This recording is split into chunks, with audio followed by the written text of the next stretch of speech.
क़यामत से क़यामत तक आई, तब से एक मेलोडी ने जो दौर पकड़ा वो आज तक मैं समझता हूँ चल रहा है। डेफिनेटली अभी साउंड चेंज हो गया, ये वो दौर अप टू 2000 चला, लेकिन उसके बाद फिर साउंड चेंज होने लगा।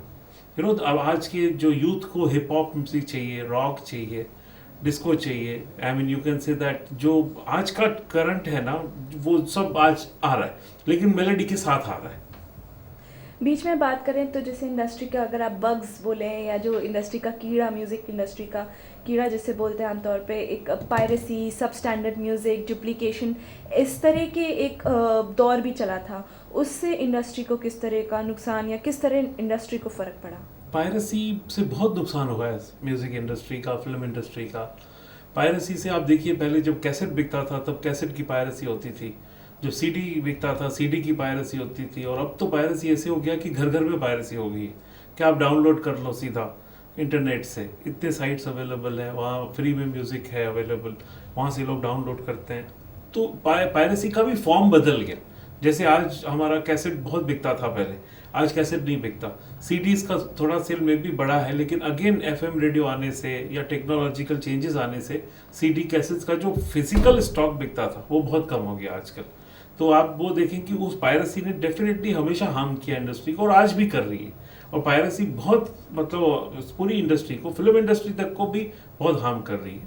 तो आई थिंक उससे हम लोग निपट रहे हैं। हमारी एक एसोसिएशन है इंडियन म्यूजिक इंडस्ट्री, जिसके हमारे एंटी पायरेसी डिवीजन के हेड है मिस्टर रिबेरो, JF रिबेरो। वो हम लोग जितने मैक्सिमम रेट्स कर सकते हैं, जितना हम लोग कंट्रोल कर सकते हैं, हम लोग कर रहे हैं। बट इस चीज़ को डेफिनेटली गवर्नमेंट लेवल पे कुछ होना चाहिए इस चीज़ का, और गवर्नमेंट को हमको इस पर सपोर्ट करना चाहिए।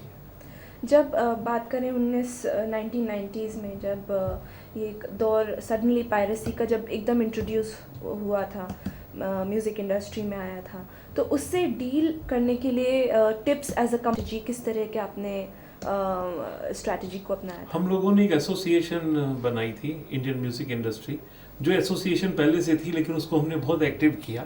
उसमें हमने ये एंटी पायरेसी सेल खोला, जिसमें हमारे भी बहुत बड़ा योगदान था, और हमने उस चीज़ को हमेशा एग्रेसिवली लिया, और हमेशा इस चीज़ को IMI में भी कहा गया और हमेशा रिप्रेजेंट किया कि इस चीज़ को डेफिनेटली आपको टैकल करना है। तो इसीलिए मिस्टर JF रिबेरो के अंडर हमने अराउंड 150 लोगों की टीम बनाई थी, और रेट्स करते थे। जब फिजिकल माल बिकता था तब बहुत रेट्स होते थे, बहुत सारे रेट्स होते थे, बहुत सारे सीजर्स होते थे, बहुत सारे केसेस हमारे ऑल ओवर इंडिया अलग अलग कोर्ट्स में अभी तक चल रहे हैं।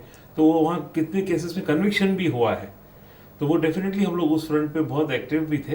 लेकिन आजकल पायरेसी ऐसे हो गई कि घर बैठे ही लोग इंटरनेट से डाउनलोड कर लेते हैं, तो you can't really control that. तो उसके लिए लॉ ही आपको चेंज करना पड़ेगा। उसके लिए कुछ ऐसा होगा ड्रास्टिक गवर्नमेंट साइड से कि जिसमें लॉ में ऐसी चेंजेस हो कि ये ना हो। आज अगर प्रेजेंट डे म्यूज़िक सेंस लोगों की बात करें तो आपको जैसे एज अ कंपनी टिप्स ने बहुत एक्सपेरिमेंट किया है, अलग अलग regional music, main stream music को सपोर्ट किया है, अलग जॉनर ऑफ म्यूज़िक को सपोर्ट किया है।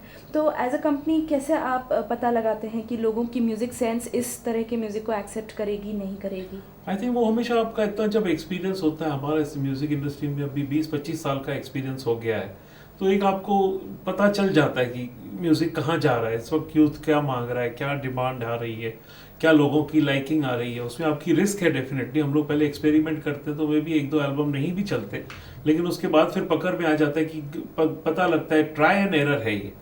तो उससे फिर पता लगने लगता है कि हाँ, यहाँ आप गलती करके इसको भी सुधार के ऐसा कर सकते हैं। तो we just try and error and always keep moving.